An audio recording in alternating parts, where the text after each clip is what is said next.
Thank you very much, and welcome to this discussion on what history should children be taught. It's difficult to conjure up two better contemporary historians than these two to discuss that subject. I found that there's a tendency of a chair at meetings like this to raise questions in the introduction which are better raised by the speakers, so I'll say nothing further, except to say that they'll talk, perhaps prompted by me, for 40 minutes, and then it'll be open to the floor. I'm claiming to be partly Jesus between these two heavyweights. I read history at Wadham with Lawrence Stone and Pat Thompson, but I did Renaissance at Jesus with John Hale, so that's something. You may think, well, I did, he was wonderful. On my right is Professor Richard Evans. He read history at Jesus College, Oxford. He's now an honorary fellow of the college. Subsequently, he moved to the other place where he's Regius Professor of History. He's recently been appointed President of Wolfson College, Cambridge. He's the author of many books, as you know, on modern German history and also in defense of history. Professor Niall Ferguson is a Lawrence A. Tisch Professor at Harvard, currently Philip Roman Visiting Professor at the LSE and Senior Research Fellow at Jesus College, where he taught for 9 years at the end of the last century. He's just published Civilization, The West and the Rest, and his other books include The Ascent of Money, and both these were made into very successful and accomplished Channel 4 films. And Michael Gove has asked him to work with the coalition to overview teaching of the subject of history in schools. So I'm going to start by asking Niall, if you could set out your critique of the teaching of history, we'll go on from there. Well, thanks, Melvin. It's a great pleasure to be here tonight, and I think this is an excellent opportunity not only to discuss a very important subject, but also, I suppose, in a subtle kind of way, to make former Jesus College members think about the financial future of their alma mater. I don't think anybody who's been involved in the teaching of history at the university level in this country would deny that there is a problem in the way that history is taught in secondary schools. The evidence of this was brought home forcibly to me year after year as Felicity Heal and I interviewed candidates to read history at Oxford. But let me give you an example of just how bad things are at rather less elite institutions than Oxford. At another British university, I'll say it was a Welsh university just to capture the classic Jesus interest, undergraduates admitted to read history were asked some questions on arrival. Only 34% of them knew who was monarch at the time of the Spanish Armada. 31% knew the location of the Boer War. Only 16% knew who commanded British forces at the Battle of Waterloo. And just 11% were able to name a single British Prime Minister of the 19th century. And these, ladies and gentlemen, were people admitted to a serious university in this country to read history. It makes you wonder what the rest of the secondary school population knows about the past. I think the problem, and I'll keep this short because we want a discussion and not an Oxford Union debate, the problem is the way in which the teaching of history changed over the course of the 1980s and 1990s. I don't think it's the fault of teachers, though it's often tempting to blame the teachers for these problems. In the United States, it's very much a reflex these days to blame the teachers' union for all society's ills, including climate change. But I actually think the problem has much more to do with the unintended consequences of well-meant reforms. They were mostly, I think, well-meant. And the consequence of these reforms has been to break up the structure of historical teaching and present students instead with a kind of smorgasbord of rather limited scope. It's not the intention of the way in which, for example, GCSE has been reformed, that people should only study Henry VIII and Hitler. It's just that that's what happens. You present people with an attractive menu of choices. You don't give them any kind of overarching narrative structure. Somehow the choices always seem to be World War II or the Tudors. And I think that is the reason that we've ended up with a problem.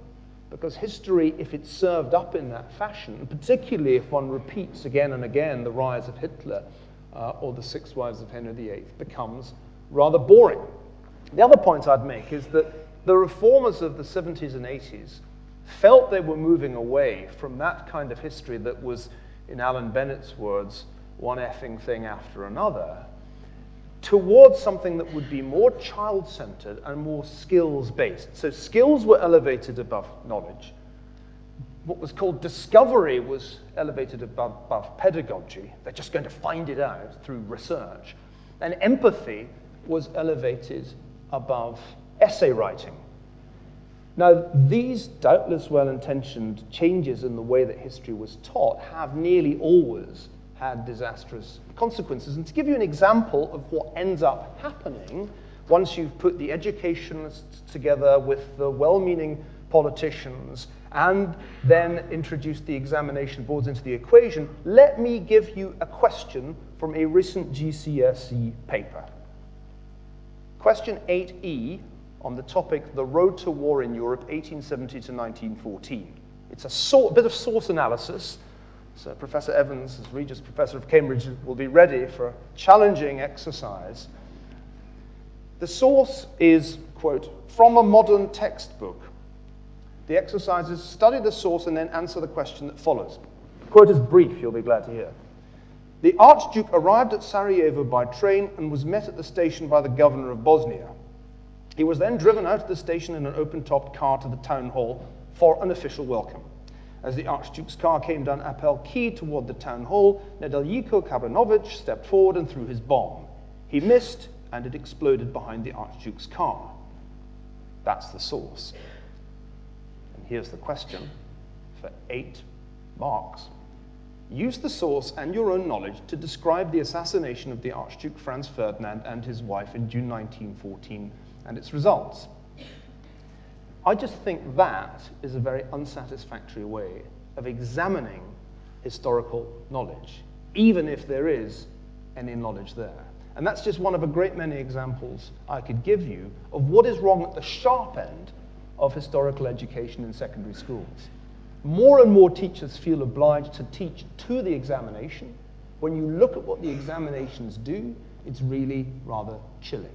And I don't think it's therefore in the least surprising that at a time when history is hugely popular on television and in bookshops, it is regarded as so boring in secondary schools in Britain that more people take design and technology at GCSE and more people take psychology at A-level. And with that, I will rest the case for the prosecution. Well, okay, I agree with quite a lot of that. You'll be very disappointed to hear. But what I wanted to put is my view about history teaching at schools. And I think the first thing we have to remember is that history is taught at schools as a compulsory subject from the age of 6 or 7 up to the age of 14. And the national curriculum relates principally to that era. Now, it's, to my mind, an excellent national curriculum. It covers the whole of British, particularly mainly English, but some also Scottish and Welsh and Irish history. It covers the whole of it from start to the present. From the age of 11 to 14, school children are required to learn the whole sweep of history from these islands from 1066 up to the 20th century. It also includes a hefty element, in addition to that, of European and world history, necessarily in shorter thematic chunks. The idea when you start off is to introduce children to the notion of time, of chronology, to the idea of criticizing what historians and reflecting on what historians right to get some idea of other cultures, other times, other places, to have, in other words, a kind of basic grounding in history. That seems to me to be wholly admirable. The problem is that schools cannot deliver it. It's chock-a-block with factual material, it's packed, it's very dense, and above all, therefore, it's very difficult. So schools, under huge pressure from what I think are in many ways ill-advised league tables and benchmarks introduced by the late government over the last few years, focus overwhelmingly on literacy and numeracy, and history gets pushed to the side. So they try and do, for example, the 3-year course curriculum that takes children from 11 to 14 in 2 years. It's often not taught as part of, it's not taught as history, but as part of general humanities subject or just general studies. Its bits are left out. It's become quite incoherent. That's the real problem. Now, in addition to that, of course, because it's a difficult subject, a large number of secondary schools strongly discourage students from taking history at GCSE. They want to go up the league tables by having students get an A or a B in design technology and not a D in C or a D in history. So only about a third of school students actually take history at GCSE level. That's not a decline. It's always been the case since the National History Curriculum was introduced in 1986. But it's a decline is beginning to get underway. So I think it's declined by about 3% just in the last couple of years. That's one problem, therefore, that schools are not actually implementing the national curriculum up to the age of 14. There are much bigger problems when you get to GCSE and A-level, because here, history is not compulsory, and schools and examining boards set overwhelmingly 20th century history, so students don't get the opportunity to study remoter periods. It's overwhelmingly political history, where it's a strong dose of social, economic, and cultural history in early years. And the worst thing of all, and here I absolutely agree with Niall, is the repetition, the possibilities of repetition in course, particularly in the study of the great dictators. About 40% of A-level students choose to do Hitler. Many of them do so for completely the wrong reasons, because they've already studied at GCSE and it's easy. And this, at the university where I teach, has the very dismaying effect that students very often don't want to study Nazi Germany at university level. They're completely fed up with it. So when I put on a special subject on Nazi Germany, I get 3 or 4 takers. On the other hand, I put on a special subject on post-war Germany, I get a much larger number of takers, because the students are so familiar with Nazi Germany, but they don't know what happened next. So it has a kind of knock-on effect. And to my mind, what needs to be done, first of all, is to disentangle this mess, to make sure that students can't repeat the same subjects that they at GCSE and A-level, that the simple solution is simply to make history compulsory at up to the age of 16, to take it 2 years beyond the end of what's called Key Stage 3, and not to make GCSE compulsory, to make the study of history compulsory up to 16, and simply stretch out the national curriculum from 3 years to 5 years. In other words, to have it cover the whole period up to the age of 15 or 16. So I think there are problems. There are problems that are not particularly difficult to solve. In the schools, obsessed with league tables and performance and grades, I think that obsession needs to be somehow calmed down. And above all, of course, resources need to be given to the schools to appoint properly qualified teachers and to teach some real history.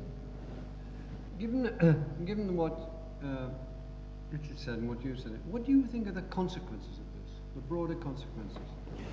Well, that's what really worries me.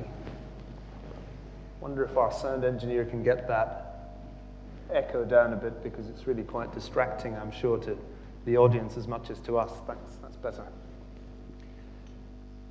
Historical knowledge is more than merely of curiosity value. You can't really be a good citizen if you don't know where the institutions of your country came from, if you have no sense of where the structures around you originated. And I think that applies as much to world citizenship as to national citizenship.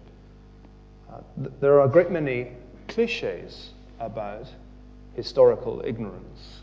When one encounters it at a high level, one realizes just how vital historical knowledge is. I'll give you a simple example. This week in the discussion about whether or not the United States should take action to prevent Colonel Gaddafi slaughtering his own people, according to a senior White House aide, the president opposed and continues to oppose military action, including a no-fly zone, on the grounds that the best revolutionaries are always organic. At first I wasn't sure quite what this meant. It sounds like the kind of thing you might choose to buy at Whole Foods, but what he meant was that there's no foreign intervention in good revolutions. Now, for the President of the United States to say such a thing is absolutely staggering, because, I don't know about you, but they look like French ships to me just off Yorktown at the decisive battle of the American War of Independence. Historical ignorance is a dangerous thing, and it's a dangerous thing at the lowest levels of society too. I think we have produced a really exceptionally ignorant, historically ignorant generation over the past 30 years. And I think that is going to have really quite serious consequences for the way in which politics can operate in the Western world. And I don't think it, incidentally, is just a problem for England or Britain. It's a problem that one encounters in all kinds of countries, even countries with quite good reputations for historical education.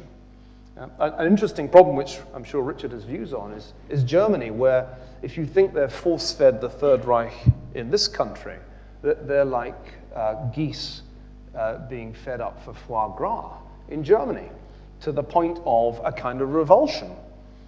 If history is so badly taught at school that it becomes not just a boring subject, but a subject you positively dislike, then it seems to me that you produce a generation that is not actually very well equipped to make the kind of political decisions the individual has to make in a democracy. So I do think this is very serious stuff. Whatever the issues we contemplate today, whether it is the question of whether or not to intervene in a conflict of the sort that we're seeing in Libya's civil war, or whether it's something more homegrown than that, a simple question about what is fair and what is unfair taxation. I don't believe historically ignorant people can get those questions right.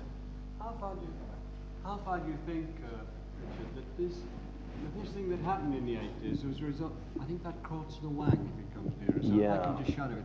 How far do you think this was caused by a lack of nerve, a loss of nerve in the sort of teaching in some detail of the history of this country, a loss of belief in some way, a loss of conviction about the value of the history of this country as a starting point, and taking that through in a fairly detailed way? We were always told, behind what we were taught was the idea is you get your own history right first, and then and in a fair amount of detail, then build around that. Do you think there was a loss of nerve, A, and then I'd like to ask you to come in on this, Neil, B, is why didn't the academics of the time raise their fists and fight against it? Well, I think I don't see this. I don't really recognise the picture that you're suggesting here. I mean, when I studied history at school, it was divided more or less equally into British and European history. You did a long period of British history and you did a short period of European history. All that's happened with the national curriculum in the earlier years, up to the age of 14, is that its focus now has extended to world history, but the core of it has always remained British history. So I think one problem was that, and this goes right through the whole education system up to and including postgraduate years in universities, is that successive governments have been very sceptical about the ability of history to teach useful skills. Indeed, the present government has now abandoned any belief that history teaches anything useful at all in universities and has abolished funding for it, along with other arts, humanities and social science subjects. But the idea that was present for a long time, constantly drummed into the educational system at every level, was that you had to teach skills. And a lot of these skills were completely detached from the subjects which they referred to. They were called transferable skills. And I think in that sense, there's not much room for manoeuvre on the part of history teachers. They simply had to teach these additional skills. And I'd like to see history teaching go back to transmitting the kinds of skills and perceptions and critical abilities to read documents and sources, indeed, that you get from history, from the actual study of history. I just want to do one thing to sort of respond to Niall's question about the importance of history, or point about the importance of history for citizenship, which I think is absolutely vital. I just quote from the national curriculum. History can play a significant part in promoting citizenship through, for example, developing pupils' knowledge and understanding about political aspects of history, including central and local government, key characteristics of parliamentary and other forms of government, the development of the franchise, the role of national and international organisations, examples of different forms of action to effect change. This will provide opportunities for pupils to discuss the nature and diversity also of societies in Britain and the wider world. So national curriculum actually is supposed to do this. The problem is it doesn't.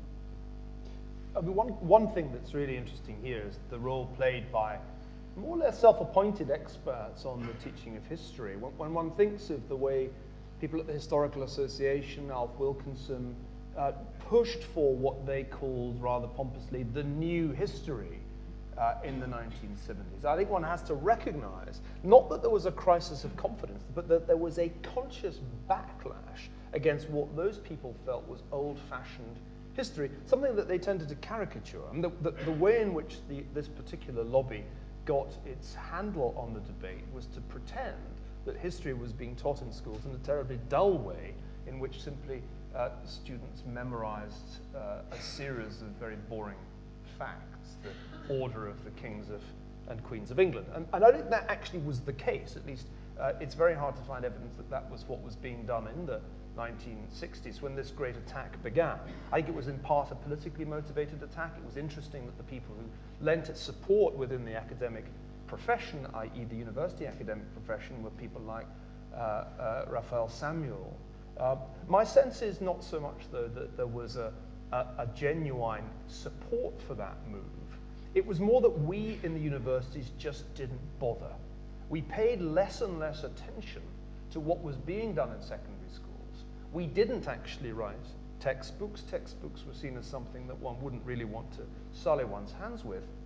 And we sat, and I was guilty of this, as guilty as anybody, sat in our studies and watched the standard of knowledge slip inexorably down. The classic problem, let me illustrate what happens, because I want to be slightly more critical than Richard is being of the national curriculum.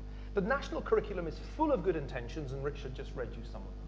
The practice is egregiously bad. You may be told that your child is going to be taught the great sweep of British history. Nothing of the kind will happen. And I know this because even in good schools, bloody expensive schools in the case of my children, it doesn't happen. They don't get the sweep of history. They get the Romans, they get the Tudors, and they get World War II. That's it. And I mean, not many people that I've met and talked to have had a significantly different experience. And this concentration gets to the point that you can ask a 15-year-old, in this case my daughter, about Martin Luther King Jr. They all know about Martin Luther King Jr. because civil rights is one of those things that is almost as popular as Henry VIII and Hitler. I said, yeah, but who was Martin Luther? No idea. There is not, in my view, more than 1% of people leaving British schools today, including those who go on to read university, who could tell you the following events in the right order and their significance.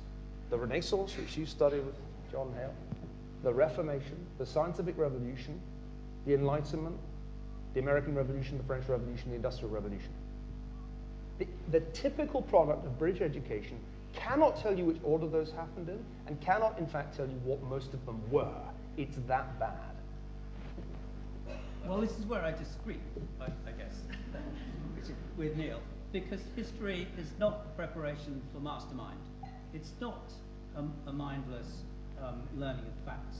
Everyone can ask all kinds of perfectly well qualified undergraduates at Oxford or Cambridge or anywhere else a lot of factual questions and satisfyingly find out that they get them wrong. There's simply too much history to teach. You have to be selective. But you'd agree, Richard, that the things I just listed are important enough that one would expect an educated graduate of secondary school to know at least that they happened and the order in which they happened. That's not too...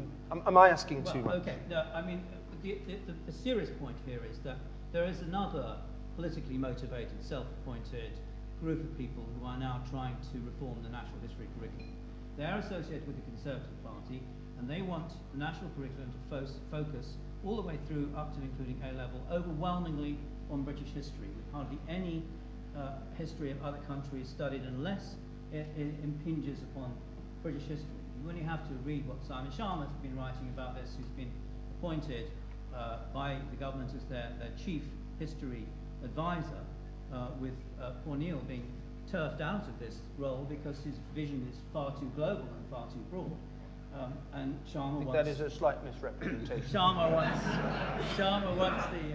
wants the focus to be wholly on British history, a very narrow kind of... And also the other thing is that the government wants it to be overwhelmingly facts. Now, and not any kind of skills or, as it were, critical view of the kind of stuff that Simon Sharma and his group want students passively to imbibe. That, I think, is very dangerous. For me, Simon Sharma is confusing history with memory, and so is Michael Gove. And so are the self-appointed people who call themselves the Better History Group, who've been advising on these matters. They want history to be a kind of unthinking regurgitation of a memory. They want history to feed into the national identity through remembering all the things that we know in life, like Alfred and the Cakes and Drake and the Armada and all the rest of it.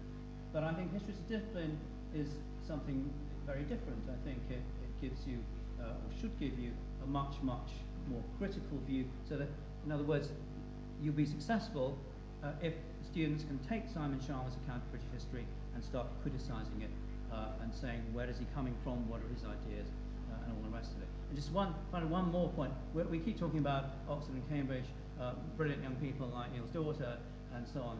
But has anybody actually seen David Starkey trying to teach history to Jamie's Dream School? You know that 50% of school students fail to get five or more GCSEs. That huge numbers of them, and a very high proportion of them, are failing to get standards that one would like to expect. The national curriculum has 8 different levels of attainment, and the lowest level is not really very demanding, but even that is failed by a lot of students. So we mustn't sort of think that the system can turn out students with a perfect range of knowledge and who can sit on a mastermind and answer questions about the Duke of Wellington, Boudicca, Palmerston, and all the rest of it. Well, there might be more wrong with the system than the students, though. That's a possibility, isn't it? My sense is that anybody who'd been given a good historical education would recognise what Professor Evans has just done as the caricaturing of positions, a caricature so far removed from reality that it has almost no value at all. The press, of course, misreports these things, and The Guardian, which I'm guessing is Professor Evans's favourite paper, misreports... Well, it's the one that Simon Sharma wrote his major... I hold no brief for Simon Sharma, but I do want to try and give a sense of what, in fact, has been going on, despite all talk of history SARS. There's been rather broad effort to consult teachers, not only in the secondary but also in the primary as well as in the tertiary sector, about what is wrong. I do not think it is true to say that Michael Gove or anybody else in a position of influence wants to turn historical education into preparation for mastermind, which is absurd. I think it is a perfectly legitimate aspiration for the Education Secretary that children should leave school knowing some history. Knowledge is the thing without which all the skills in the world are really very, very little use indeed. And so the number one point, and I've heard nobody that's been involved in the discussions dissent from it, is that there needs to be more learned. The people around the table have not been exclusively the kind of Colonel Blimp figures of Richard's imagination. Indeed, there have been people from right across the political or ideological spectrum.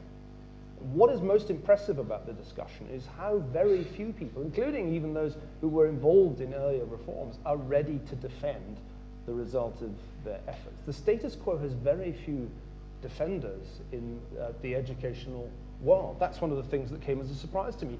I was trying to have a debate with some of the people I thought were to blame for all of this. They didn't want a debate because they kind of know they got it wrong, and I've even had that said to me in private communication. So I think there is a recognition that the emphasis on skills, and what kind of a skill is it to analyze a source like the one I quoted from that examination? It's completely laughable that that's the kind of thing that you're being taught to do at GCSE. You know, these skills, I think, are of very little value. The aim is to try to make students know some history, not just British history. I think it's a complete illusion that there's some kind of plot of Little Englanders, led in probably by Simon Sharma, to create our island story all over again. That's not what's going on.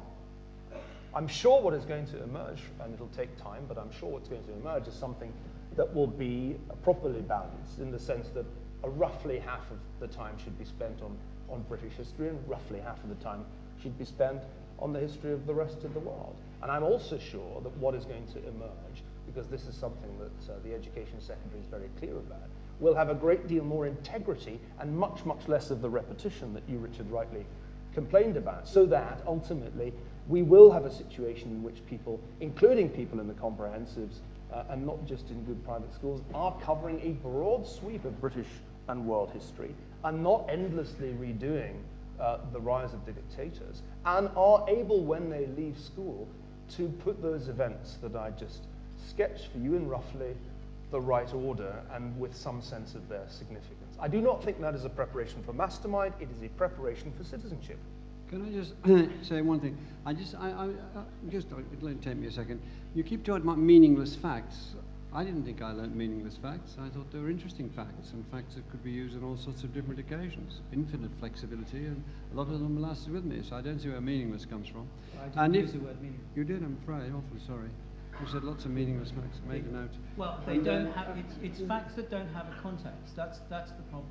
Well, everyone who complains about, I mean, the caricature is by Mr. Gove and his friends of a syllabus that has no factual content. Now, examining board, the quality, the QCA, which oversees all of this, requires 70% marking of examinations to be on content and 30% on the way the content is used. The two belong together. I don't actually really think that Niall and I disagree on this, but simply to teach facts does make them meaningless if you don't put them in a context and you don't actually use them for something.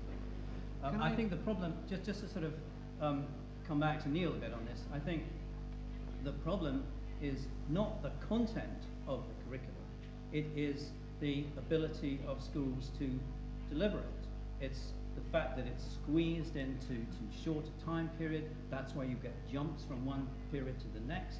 Lots of things that the curriculum lays down that should be studied are simply not being taught. It's not the fault of the content of the curriculum, and it's certainly not the fault of a lot of imaginary lefties who kind of introduced the study of skills or study of things other than kings and queens, which has been another source of complaint by the critics of the national curriculum. So I will defend the national curriculum. What I won't defend is the way in which it's being taught in poorly resourced schools that don't think history is very important, or, above all, of course, the way in which it's somehow lost its way in GCSE and A-level. I think that's where the focus really needs to be on reforming that top end of the history teaching in the school.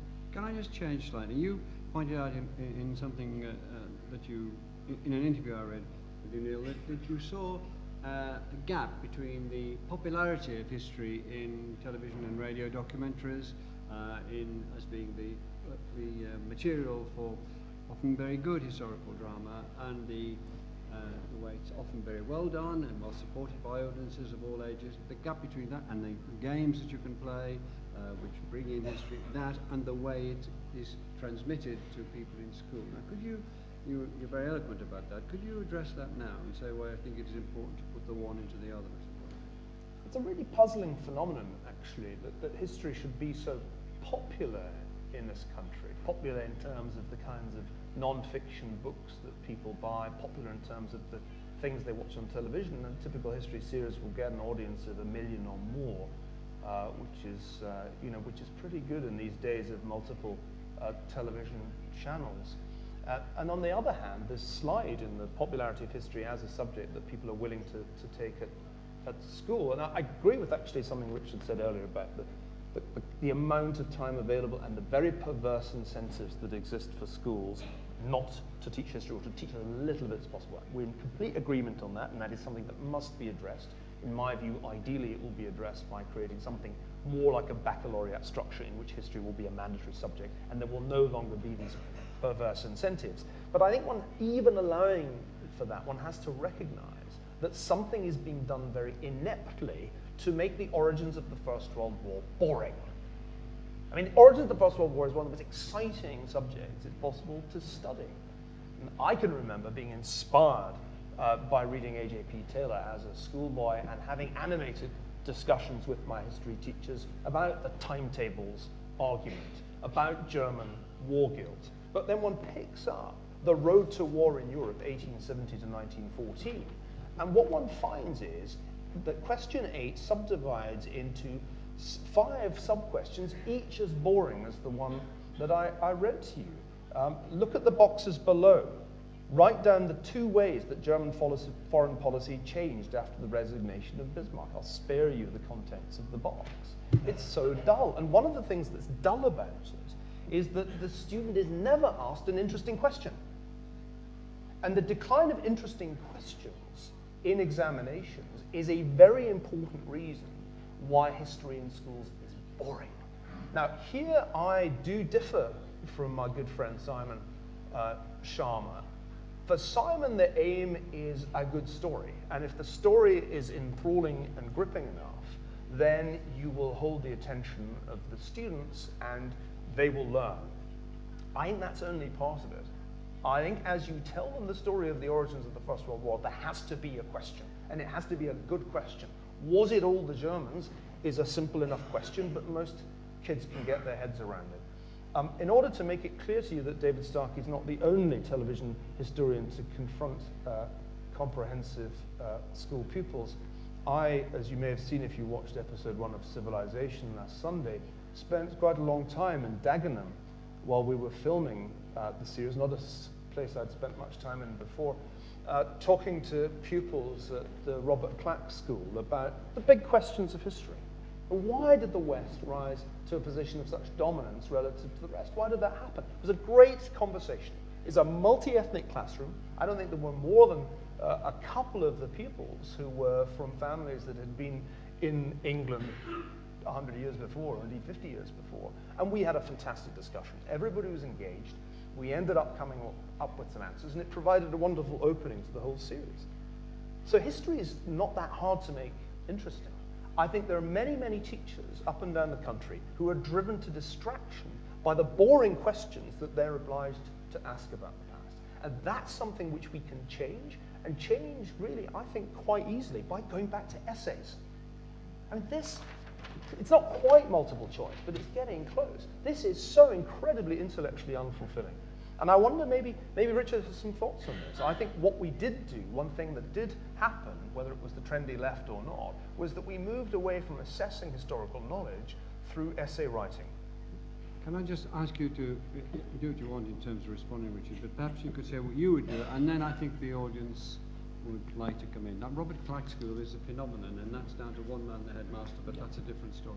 Well, what I would say is that what Niall is doing here, and I agree with him on this, and on a note of agreement, is, of course, pleading for history to include skills as a central element of its teaching. The skill of trying to answer difficult questions, putting together a connected argument, looking critically at a topic, and indeed writing an essay. So it's not just facts, it's skills as well. That's very important. That's something we mustn't lose sight of. Can I ask you to ask a question if you want to? We've got one microphone only, so if you stand up and shout, I can repeat it. But there you are, you at the front. It might help if you stand up. Okay, thanks so much. I wanted to start actually with just a little personal anecdote, which I suppose is rather more in Professor Evans' favour, because I actually gave up history at school in 1971, in this devil's decade. And if I think back to what I remember, I had an argument with my history teacher who was trying to persuade me to carry on with it. And it was a choice between history and geography. And my rationale was that geography challenged me. It made me do something that I wouldn't do otherwise. I loved history, but it was just all learning dates and facts. It was a one-way thing. So I gave it up because I thought, I don't need to follow history at school. I can read that, and I did, and I still love history. But that is, I think, a very real reason why, from my generation, I can understand why there was this change, in the way history was taught, because surely some people realised that clever people like me, I was clever enough to go on to Oxford as well, were actually not following through with history. They were doing subjects that they thought would challenge them more. However, having said that, so we asked the question. The question is, may I ask both of you, I think, with respect, we may have been sort of fighting old wars. What about the internet? Hasn't the internet and the availability of information, Wikipedia and everything else, unfiltered, unchecked, unedited, hasn't that changed everything, do you think? And how do you react to that in the teaching of history? I'd rather take 2 or 3 questions, then come back to the 2 speakers. If you can make it at one, that is the one on the internet. Thank you very much. And just behind you, can you just keep bobbing about? There you are. Just there. Thank you. Thank you. I thought that the elephant in the corner emerged towards the end of the discussion, which is not necessarily what's taught in school, but how it's taught in schools. And I don't think there are many people in this room who wouldn't have gone to Jesus to read history in the first place if it hadn't been for a charismatic, or at least an engaging teacher who brought the subject to life for us. And as the parent of a 14-year-old who's being taught history in an incredibly bad, boring, tedious, superficial way, I recognise that we're doing something wrong. I'm sure that among the Jesus historians in the room today, there are many more practicing law than there are teaching history.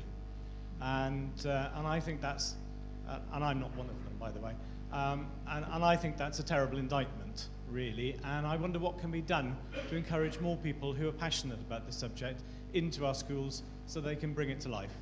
There was a hand up over there. To speed it up, oh well, you're speeding up, that's fine. Thank you. I am a practicing history teacher. I'm a Jesus graduate. I teach history at Comprehensive in North London. I apologise if I am tedious, boring and egregiously bad, and any of the other things that have been said about history teachers in secondary schools this evening. Maybe you can ask 2 of my 16-year-old pupils who are with me tonight what they think about that. And I have to say, as a member of the history teaching profession, it is quite difficult sometimes to hear such generalisations being made about the nature of history teaching.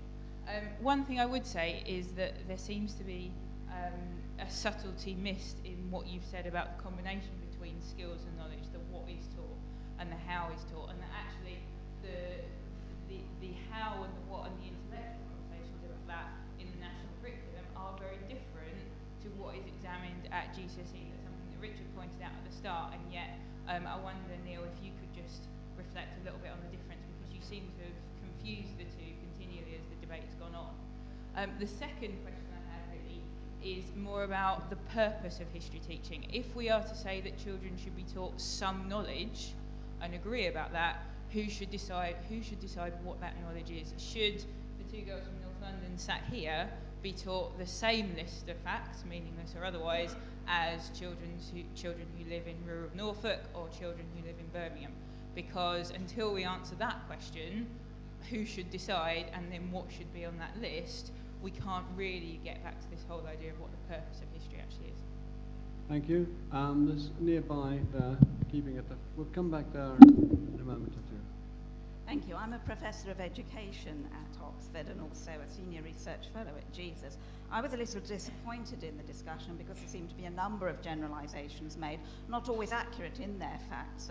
We've had league tables attributed to the Labour government. Well, actually, they were brought in 1993 under Choice and Diversity following the Education Reform Act. And I think there are other generalisations made. There's an examination of a current examination paper, a national assessment paper. We've had no analysis of what existed before. I was actually taught history in the 1960s and early 70s, well before those. We got the Vikings, we got the Romans, we definitely got the Tudors several different times, and I was quite lucky I got Renaissance Europe. There was certainly no broad sweep, and I think we have rose-coloured spectacles assuming that people had a grand narrative. And I do think that we ought to try and ground the discussion in the realities. We've talked about more time for history. Well, we have a 10-subject national curriculum. If you put more time to history, what are you planning we take out? Many other subject advocates would look at that. So I do think we need to bring the discussion back to the realities of the classroom, as the last speaker mentioned.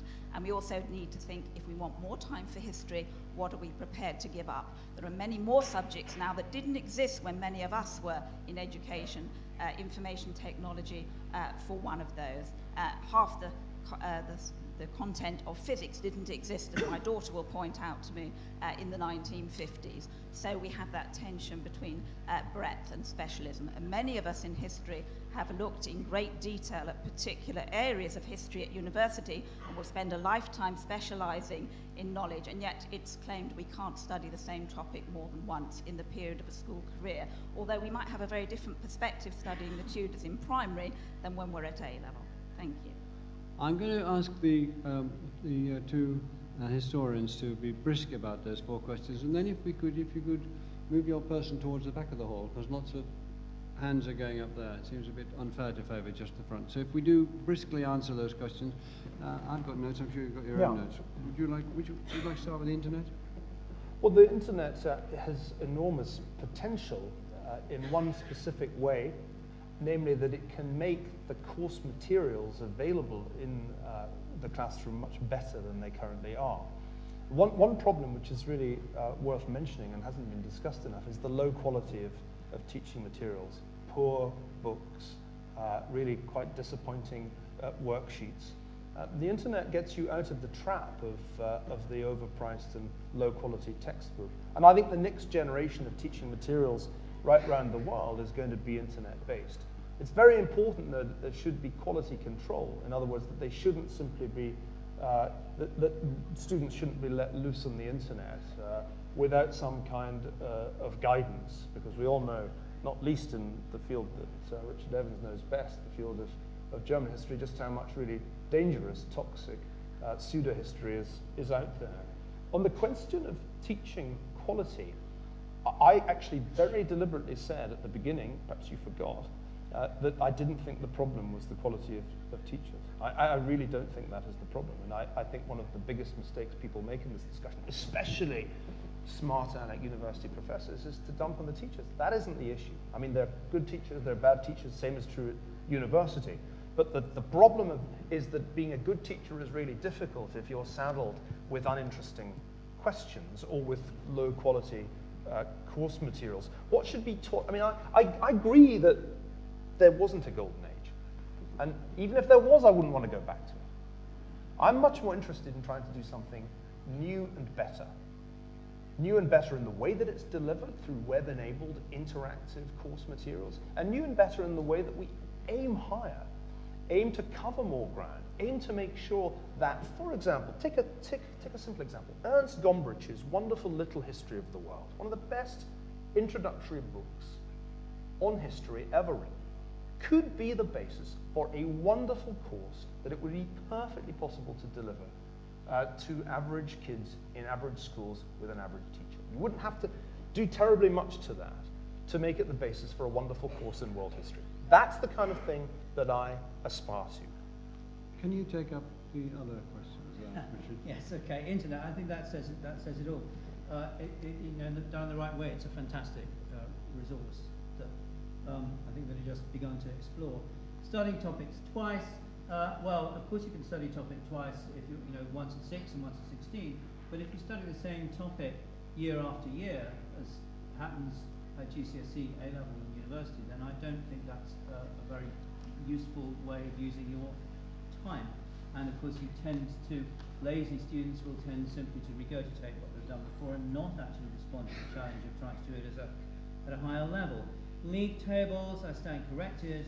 Tory government introduced them, but I do think they became an obsession under Labour. And of course that has some good effects. It's very important to get literacy and numeracy rates up in the schools, but I think one has to keep them in perspective. Who decides what facts to be taught? Well, there's a heavy dose of local history in the national curriculum, and so therefore that's different in Norfolk from what it might be in Pontypridd. Underlying all this, there's a kind of assumption which nobody seems to be challenging, that we need a very detailed prescribed national curriculum. It would be nice to see the national curriculum that actually was pared down a bit and gave teachers more freedom to teach what they wanted to teach. Maybe that would then stimulate more inspiring teachers if they were given the head a bit more. I do think it's unfortunate that A-level, for whatever reasons, which might be quite good reasons, has been divided into two, so you don't have the sort of first year of the two-year course where you used to be free to experiment and give students their head before knocking down to examination. We do have now a young generation who are heavily over-examined. We're trying at the moment in Cambridge to resist the university's desire to have us examine students in history every 3 years instead of just once after 2 years and once after 3 years. Who decides the facts to be taught? So again, I see more freedom for teachers. Finally, what to cut out? That's a kind of $64,000 question, really, isn't it? If you expand teaching as part of a baccalaureate, then what do you drop? I'm having to face at the moment trying to advise my young son, who's 2 years away from GCSEs, what subjects he wants to take GCSEs, and actually trying to negotiate the different combinations that the school will allow is almost like as difficult as trying to figure out what kind of railway ticket you need in a railway station. So that's a very difficult question. Of course, every subject has its champions. Every subject wants to have more time and more space. Can we have some questions from the back, please, towards the back? No, so if you put your hand up, you'll get the microphone. Thank you very much. Hi, I'd just like to come back on Niall's point that he made earlier. I too am a trained secondary teacher, and it just occurred to me that there seemed to be a little bit of blurring of the lines between the national curriculum and GCSE. It seems to me that it's actually GCSE that needs the reform rather than the national curriculum. When you look at, for example, the Historical Association's survey of secondary schools, 70% of pupils at Key Stage 3 expressed enjoyment of the subject.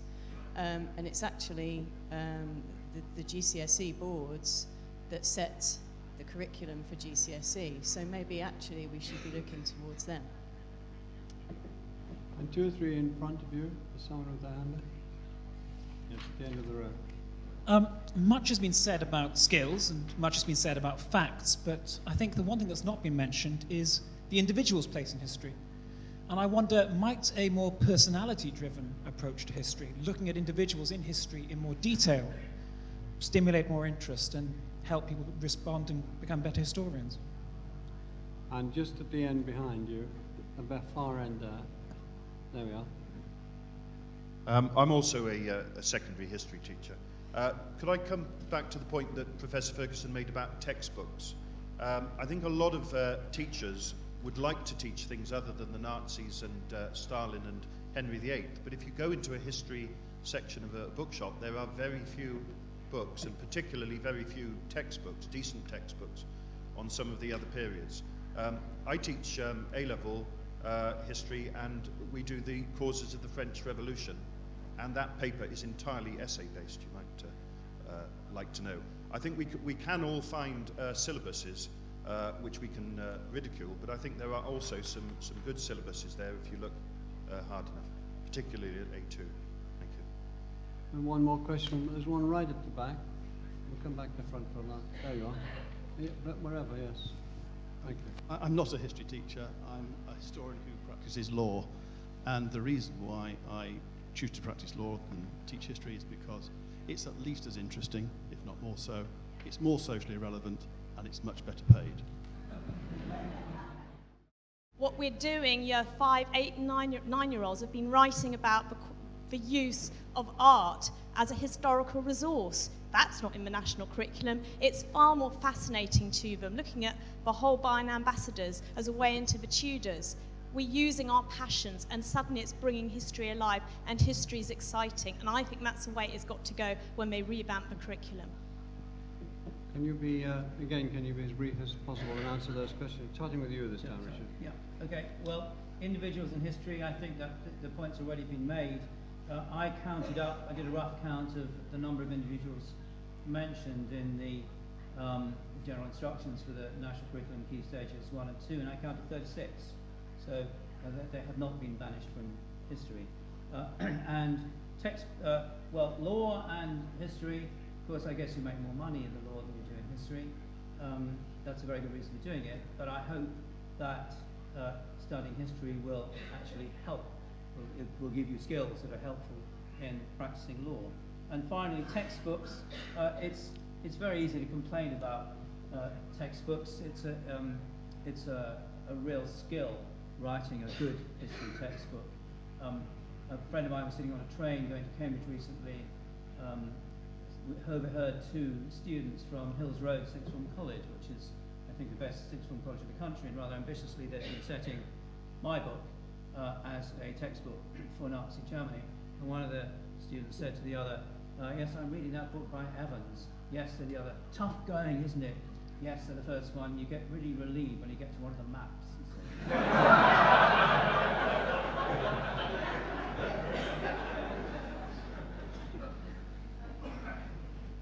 I spent a lot of time plowing through the Key Stage 1, 2, 3 options in the national curriculum, because when I started to get involved in this discussion, the one thing I really did not want to do was to pontificate from a position of total ignorance, which is tremendously tempting to do.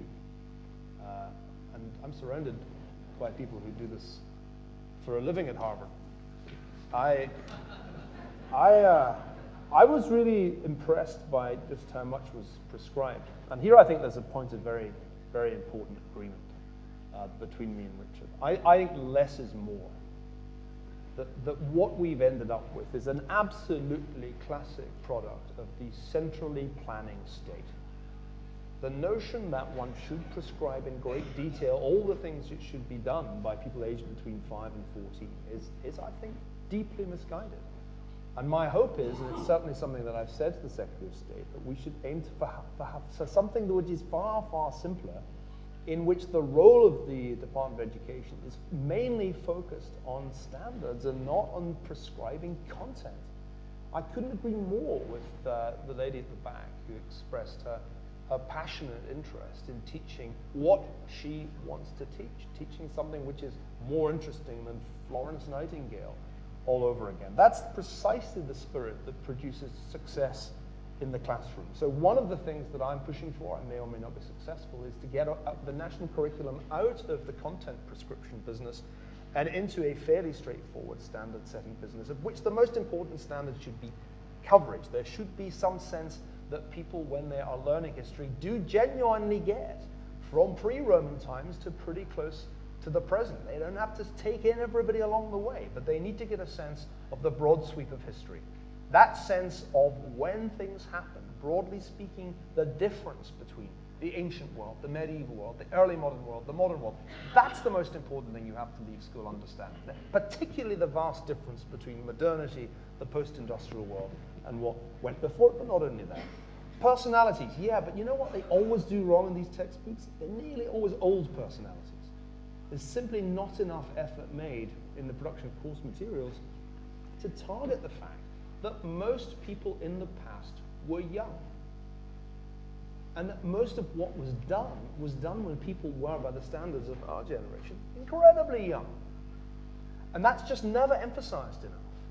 It's the simplest way of engaging the interest of the classroom to point out that the age of the people who fought at Trafalgar was probably lower than the age of the people on average in the classroom, especially if they're doing A-level, but even GCSE. So yeah, and that's where the good books are needed.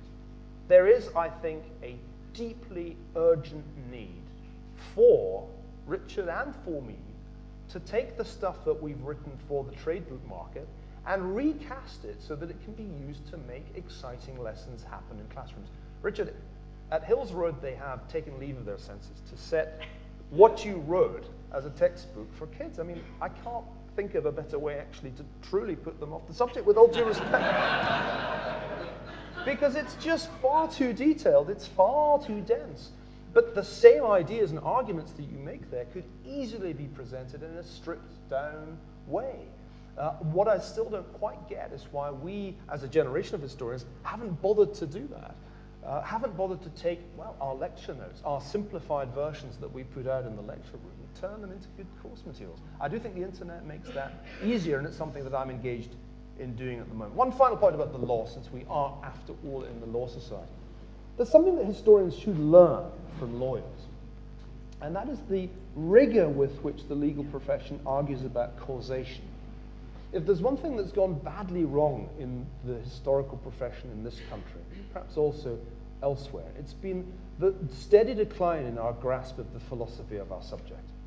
The ability to analyze causation using the but for, the sine qua non argument, which is central to legal thinking about causation. That ability has largely vanished, so much so that one eminent professor now employed by, I believe, the University of Cambridge recently attacked the practice of asking counterfactual what-if questions by historians, where, of course, a lawyer would have pointed out to him that you can't make any reasonable proposition of a causal nature without a counterfactual question.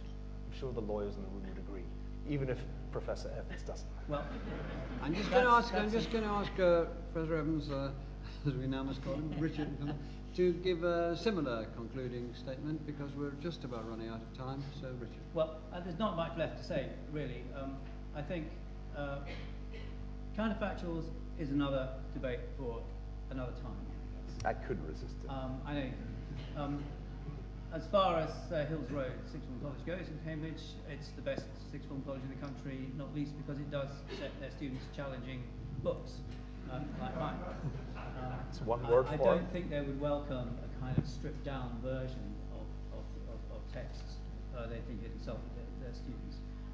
I do think we are agreed on, actually, we've done our best to try and disagree about things and stir it up a bit, but fundamentally I think we are agreed that things need to be done, things need to be changed, particularly at GCSE and A-level, that there's a bit of a mess that needs to be sorted out, that the national curriculum up to 14 does, to repeat, cover the whole sweep of English history and British history to some extent, does cover the long time period, but it simply is too squashed into too short a space of time. There's too much material in it that needs to be stripped down and maybe extended for another couple of years. It will be very interesting to see what the committee under Simon Sharma's chairmanship comes up with.